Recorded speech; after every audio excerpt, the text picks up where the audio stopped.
Ever since I was a kid, we have been taught that there are certain people who are corrupt, and there are certain people who are very idealistic, certain people who are not corrupt, very virtuous.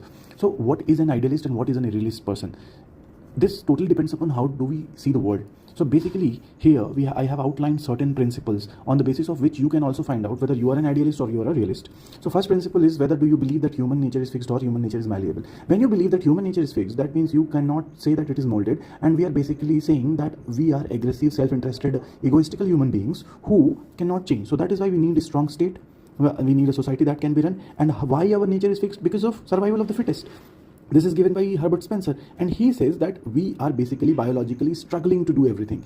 And when you believe in this, then you are saying that nobody can be trusted and society cannot be let run alone.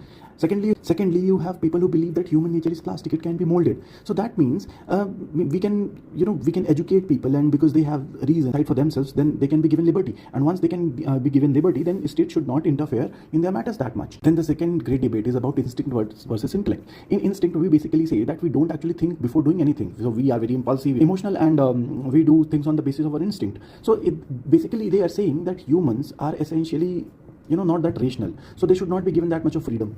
And then they have intellectual school of thought that say that humans have reason and they think before doing something, so they should be given a lot of freedom, because freedom comes with a lot of responsibility.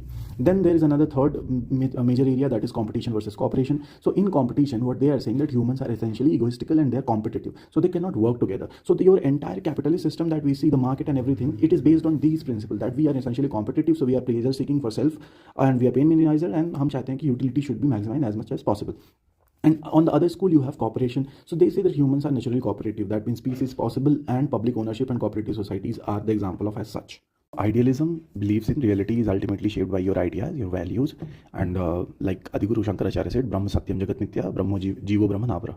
That means there is only one ultimate reality, and everything that you see here is an illusion. So they focus on world as ought to be. Values and ethics should guide you what is right, and means the method of achieving your goal is very important.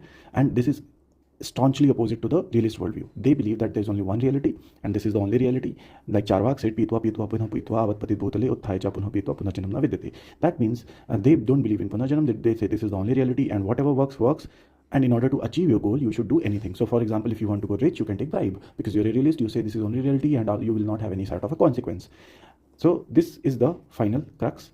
These are the thinkers. I'm thinking of making a video about these thinkers. If you're interested, do let me know. And if you want to get the PDF of this particular note, drop a comment. I'll DM you.